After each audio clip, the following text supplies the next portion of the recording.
na guys, tapos na ako gawa ng sweet malagkit, biko.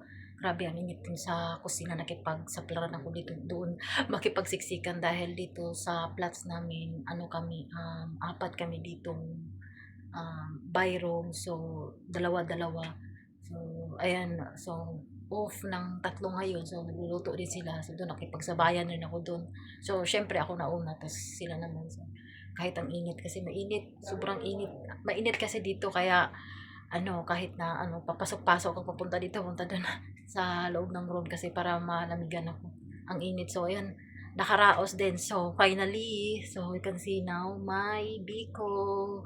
So ayan na nakapag ano na ako. So nakaraos. So ang dami niyan. So mamimigay tayo niyan sa aking mga kasama dito. Mga karoommates ko. So ang dami na. Syempre ako muna mauuna. Medyo nasunog siya pero okay lang yan. Mas masarap pa rin yan. Ang biko masarap pag tatagal siya. Sana tatagal. Kasi bigay din tayo, di ba? Share the blessing naman. Ngayon muna ay maliligo muna. So mag-refresh tapos titikman natin yan yung natin.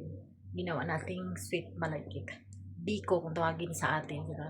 So ayan lang, matagal ko na yan inaasam-asam, hindi lang akong time dahil busy sa trabaho. So ngayon nakapag gawa na dahil may oras. So, thank you. Bye-bye. See you my next video. See you my next vlog. Bye. Thank you. Like and subscribe my channel.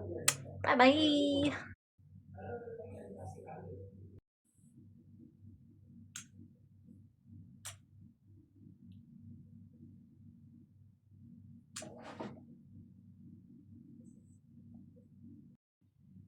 Chicken with popsicle, bell pepper, and green chili, and whole garlic. You know, chicken like Kulik's masala chicken. Yeah, something like version like that. Yeah, but and so that's my dinner. Sweet rice. You can see my sweet rice. So much tasty good. This one made from coconut milk with brown sugar and a gluten rice. It's called a sweet rice. So very nice. It's like balanced, you know. It's not too much sweet, but it's so good. So that's I make this is called like dessert, you know. So that's so nice.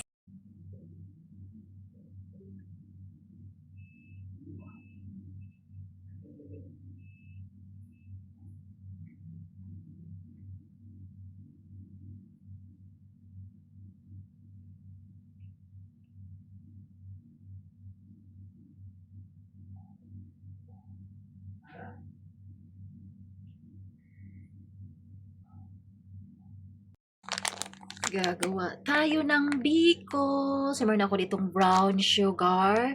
So, ang ginamit ko dito ay gluten rice. So, yan ay malagkit. And 1 can of coconut milk. So, yan lang. So, ito i-boil natin ng 15 minutes.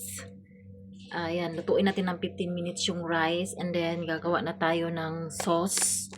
Ano niya, brown sugar and milk. So, yan lang.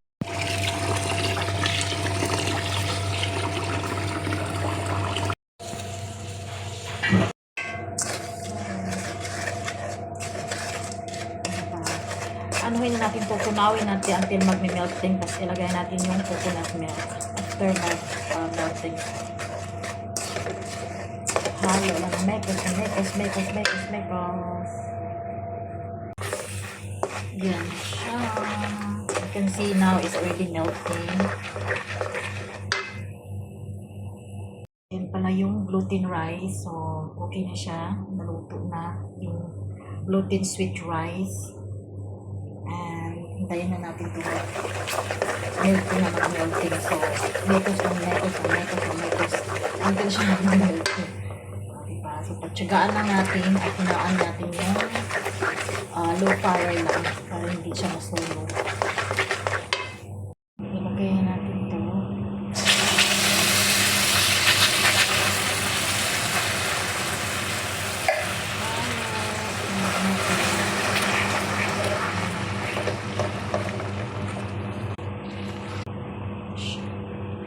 So, ayan, bubuksan natin yung coconut milk. Tapos, ilagay natin siya sa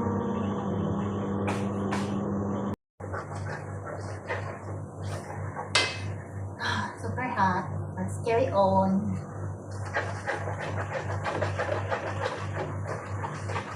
Kasi ito yung gusto ko lang mag-craving ng biko, rice sweet, malagkit. So, ayan, pagtsatsagaan natin. This is it, guys. Already done. May malagkit, biko.